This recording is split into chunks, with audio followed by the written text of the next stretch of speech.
High, আজকে আমি তোমাদের সাথে শেয়ার করব সাবুদানার খিচুড়ি। তো আমরা যখন উপোস করি তখন কিন্তু এই সাবুদানার খিচুড়িটা বানিয়ে খাই।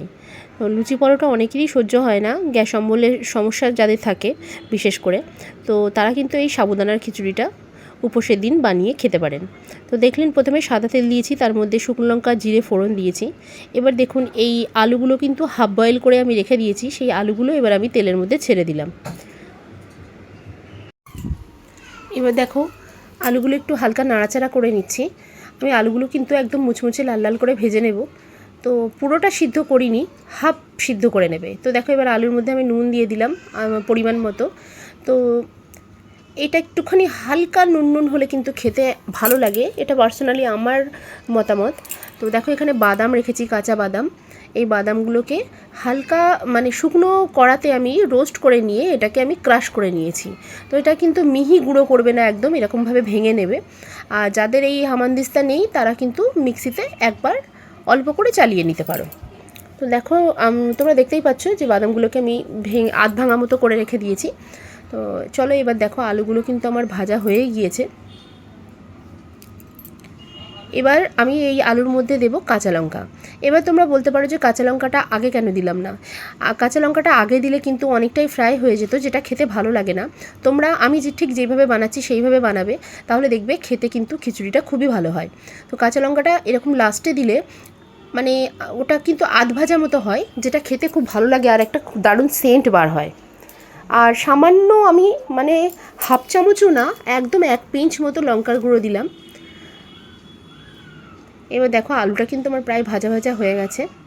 আলুটা কিন্তু ক্রিস্পি করে ভাজলে বেশি খেতে ভালো লাগে। আর তেল তোমরা দেখতেই পাচ্ছ, নামমাত্র দিয়েছি, তেল কিন্তু খুব বেশি লাগে না। এবার দেখো সাবুটা আমি ভিজিয়ে রেখেছি, আর সাবুটা কতটা ঝুড়ো ঝুড়ো হয়েছে তোমরা দেখতেই পাচ্ছ। অনেকে কিন্তু সাবু ভেজালে সাবুগুলো স্টিকি স্টিকি হয়ে যায়, অনেকটা ভিজে যায়। তো আমি সাবু ভিজিয়েছি, তোমাদের সামনেই দেখাচ্ছি। দেখো সাবুগুলো কতটা ঝুড়ো ঝুড়ো আছে। তো তোমরাও এইভাবে সাবু ভেজাবে, আমি বলে দেবো তোমাদেরকে সাবুটা কীভাবে ভেজাতে হবে। তো সাবুটা তোমরা যতটা দেবে ততটাই কিন্তু জল দেবে। সাবুটা যখন ভেজাবে না, তখন যতটা সাবু ততটাই জল দিয়ে সাবুটা ভেজাবে, তাহলে দেখবে সাবুটা এরকম ঝুরঝুরে হবে। এবার চলো আমি আলুর সাথে সাবুটা মিশিয়ে দিচ্ছি। তোমরা যদি সাবু ভেজানোর প্রসেসটা দেখতে চাও তাহলে কিন্তু আমাকে কমেন্ট করে জানিও, আমি অবশ্যই তোমাদের দেখাবো।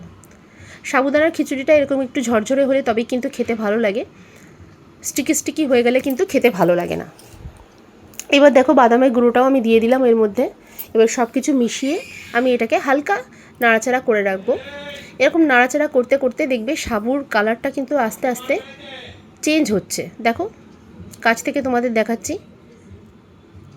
এবার দেখো সাবুর কালারগুলো চেঞ্জ হয়ে গেছে, আর সাবুদানার খিচুড়িও কিন্তু আমার রেডি হয়ে গেছে।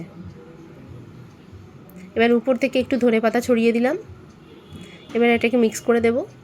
এটা খেতে কিন্তু অসাধারণ হয়, আর ঝালঝাল হয়। উপোসের দিন আমাদের একটু ঝালঝাল খেতে ইচ্ছা করে। তো আমি কিন্তু যবে থেকে এটা মহারাষ্ট্রে এসেছি তবে থেকে কিন্তু উপোসের দিন আমি লুচি পরোটা প্রায় ছেড়েই দিয়েছি বলতে পারো।